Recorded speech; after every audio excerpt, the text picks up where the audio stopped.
My witches and norms. Welcome to WitchDarkTales podcast. I'm your host, Moon Witch, and my co-host Miguel. Hey, Now, today we're going to be talking about Fresno Unforgotten crimes, such as the Dr. Vincent House. By the way, it's haunted, but it's also a true crime there. And then the Ewell family, who the son allegedly unalived his whole family for millions. And then the third story was Ray Dell Ray Sims, Dell a serial Simmons. killer in Fresno. I'm scared. Now, by the way, I forgot to mention, welcome to season 2 of Witch Dark Tales. Hi. The fact that we're already on season 2 really surprised me. I know it's been a while since we came back. Do you believe that the fact that this is already season 2 goes to show that we're really doing something? Mm-hmm. Well, not to say it like that, but I'm just surprised. True. Thank you guys for always following us and supporting us. But with that being said, don't forget to follow, like, and subscribe and all that jazz, and let's get straight into the video. So I was watching this documentary of Mr. Dr. Vincent, right? Yeah. The story was this happened December 19th, 1890, and he unalived his wife because a couple of days prior she sent him a divorce paper saying, "Hey, I don't want to be with you no more." And so he was so angry, he was so mad, and he called the phone. Now you guys remember the phone, right? Back in the days, they used to have when you go like this and the phone goes ding, Yeah. ding, Rolling around oil ding. buttons. Yes. And so he called her that same day and said, "Hey, come get these divorce papers. If not, I'm gonna, threaten to unalive you." And she didn't believe it. So she was like, "No, I'm not gonna do it." So he showed up the exact same day. The exact same day. Mm-hmm. At 4 p.m. in the afternoon. And then when he asked her again, she said no. He pulled out his you know what and unalived her. Exactly at 5 p.m. Wow. Now, the officer that lived next door heard all the commotion, and so he jumped over the fence. And when he ran in there, Mr. Vincent took the pew pew and tried to, poo poo him. And so the officer grabbed a hatchet, those hammer with the thing at the corner, Yeah, pretty much. and he basically and got him right here in the back of the head. And he was arrested. Wow. Now, if you guys ever not heard, and if you're from Fresno, you're gonna want to listen to this.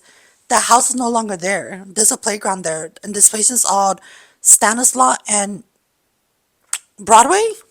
Right. Oh, okay, I know where it is. You know where the bridge is? That bridge that go over like that. Yeah, yeah, the bridge that goes over, you know, that it goes over like where the buses, the Yes, size yes, buses goes. yes. It So goes it, over that. it gets more creepy.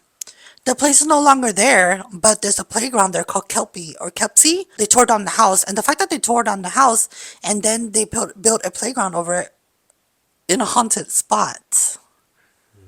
Do you know that place haunted? Well, they said it's haunted. Well, the house at the time, but I don't know about the playground. But I'm pretty sure the spirits that were there were probably still there, allegedly, obviously. Oh, And it's that is the crazy. story of Dr. Vincent, True Crime, and also House. Now, everything we talk about will be linked in the description box below, so go ahead and check it out. But we're gonna move on to the next story. I don't know if you guys know this, but our lingo, we usually say SA for you know what when someone does something to someone, and also unaliving means them, and then unaliver means the person who was the unaliver, the letter M. So Yeah. this is our lingo just because I do use these videos for TikTok. So yeah, so Ray Dell Sims, he was born in Oklahoma, and actually there's a story over there in Oklahoma where he actually had essayed and unalived a woman, 70-year-old woman. He was doing, I guess, it was a burglary, Uh-huh. and of course he served time over there because of that, and then he got out and he came over here to Fresno. Why? Okay, off topic.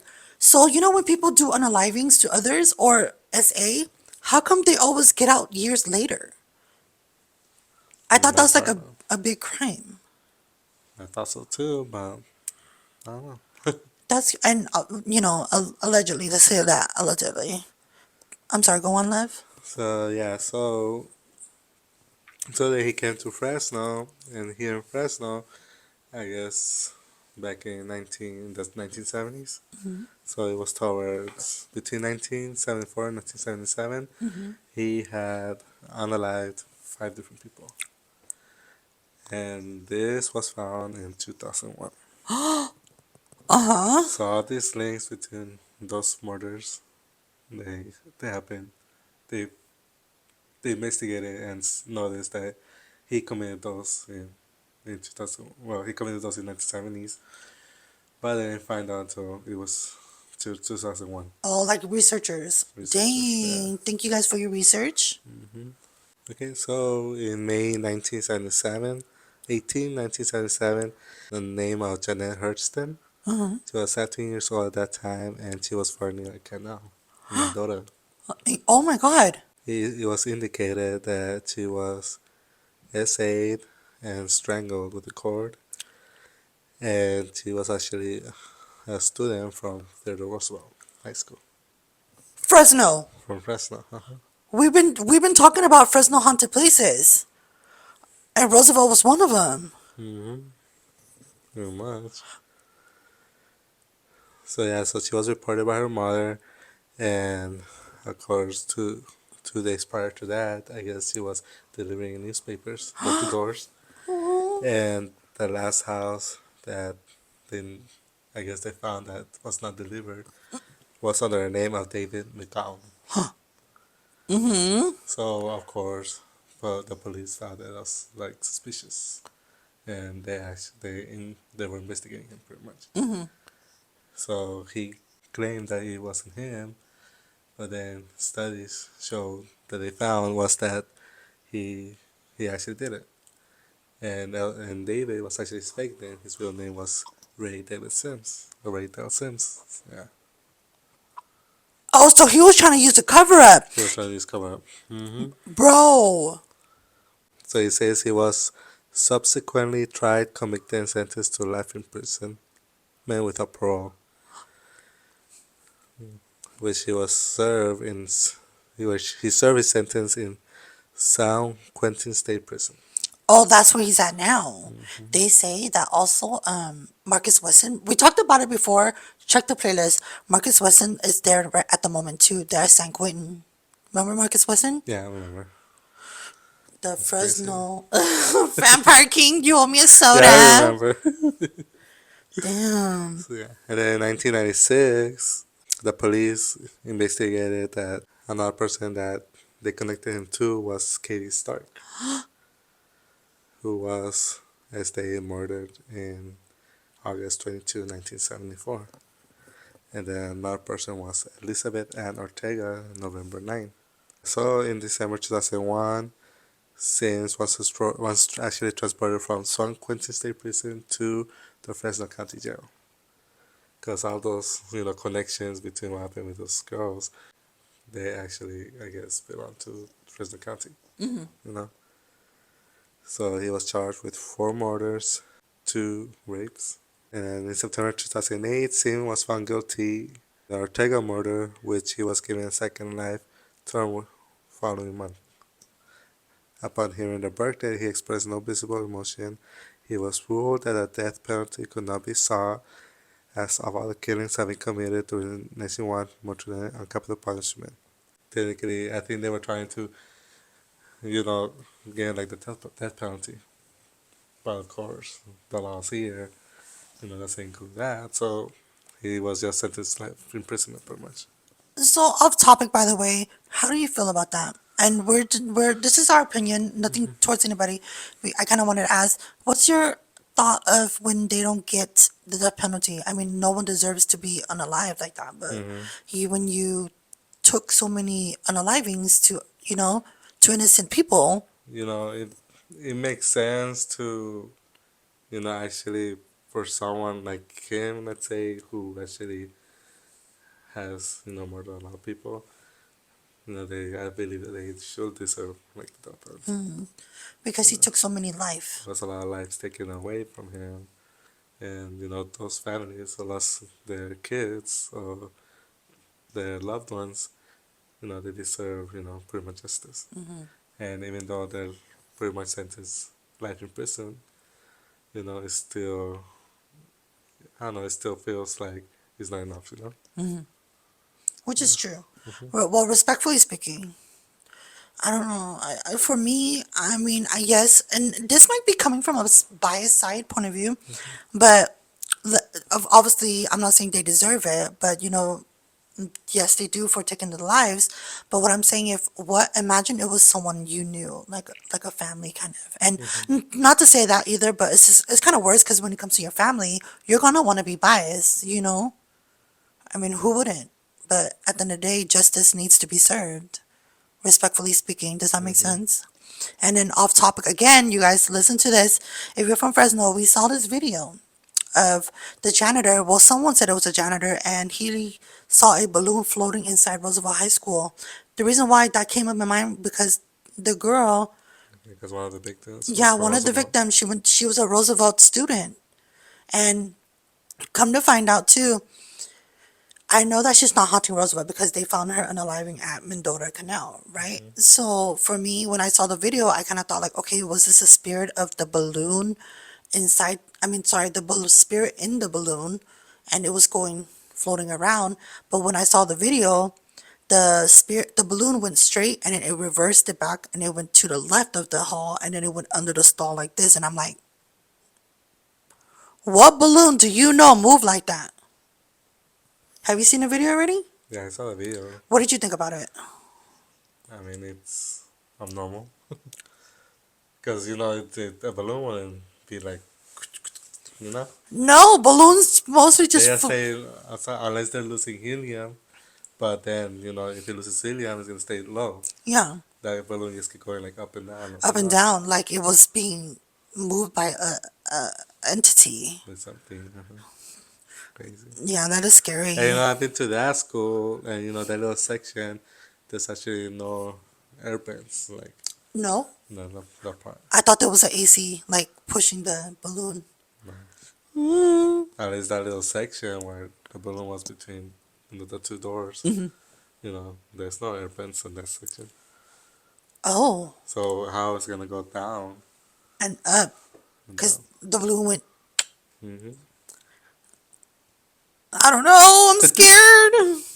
And we've done a lot of paranormal activities. Uh-huh. Now, I do have to say this. A lot of people think that we're paranormal investigators, but we're just storytellers. We go to Yeah. those areas to take pictures. Pretty much storytellers, yeah. So, again, we're not promoting any activity. Let's just say that. But let's get on to the next story, the Ewell family case that the son allegedly unalived his whole family for millions. Millions down. Was it here in Fresno too? Mm-hmm. No. Was it like the brothers? Yeah, no. So the family they said it was on Easter Sunday, and obviously Easter's always on a Sunday. The mom, the dad, and the sister was in the house, and then they found them pew-pewed, and the only one that was alive was the son. And so they said that the son, allegedly, the son paid his friend, Josh Randovich, to unalive the whole family while they were sleeping so he can take the millions of dollars that the family had. But the mom, come to find out, the son found out that the trust was sent to his name when he finally turned 30. So he could have waited. It's pretty dumb. I know, so he should have never, huh? I mean, I think that's pretty dumb. Yeah, I mean, why would you unalive your whole family for a trust of millions? He's already like, let's say, like, he's already like with a rich family, pretty much. So what more do you want? Right. You know? I would have been like, Mom, can I borrow 1,000 or something? This reminds me of the Mendes case. You seen the Netflix one? No, no, no, no. So, do you know about it? I know about it.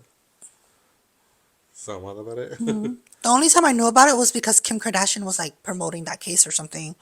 But that's about it. So technically, the Mendes brothers, they unalived the parents pretty much for fortune too. But at the same time, they also it showed that they had a lot of hate between the parents. So technically, they were blaming that the parents were at fault for this, or they were claiming that the parents were at fault for this because otherwise they were being treated by the dad, you know. So that's the reason why they like the dad and the mom. I never heard about it. You should watch it. Well, the whole story. I've never heard of the whole story. I just seen clips on YouTube a long time ago from Bailey Syrian where she says, I guess allegedly the dad was SAing, right? The dad was what? SAing the boys. I think one of the brothers claimed that. Oh, so it's alleged. Well, obviously it's alleged, but I'm saying, Allegedly. yeah, that's the only thing I heard about. But other than that, I don't know nothing about that story. That is crazy. That's Hmm. kind of sad, respectfully speaking. So I don't know the story between the person they talked about. So, Bailey Syrian? yeah. So I don't know, like, what was his situation with that, his family. Oh So, no, no, no, no. The name was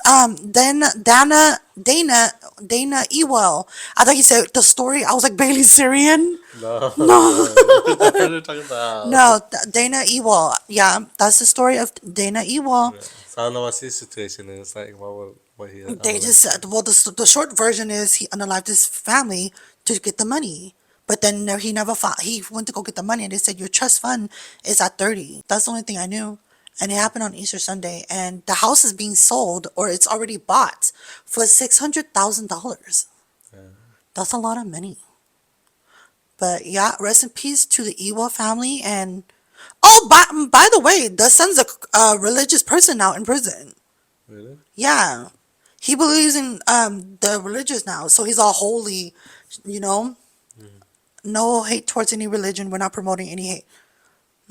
But that is the story. Sorry, that is the story of the Ewell family, where the son Dana allegedly unalived his family for millions. Drop down a comment and let us know, you guys. Well, that is it, you guys. Thank you guys for joining our season 2 of Witch Season Dark Tales. 2. Now, what do you think about the whole situation of the stories that we just talked about? They're very interesting, case murders pretty much that I didn't know about Yeah, well, until most of it. of Fresno Unforgotten Crimes. Very much. Ooh, and that's why we named it, you know?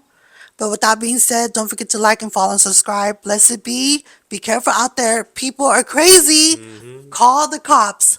Bye. Bye. Oh, by the way, if you want to talk about your city, so if you're from Fresno or the Central Valley and you want us to talk about your city, drop down a comment too. We want to talk about your city. We want to start traveling all around the Central Valley and going to haunted places and Mm-hmm. new crimes and other paranormal topics, you know? Yeah. But yeah, bye.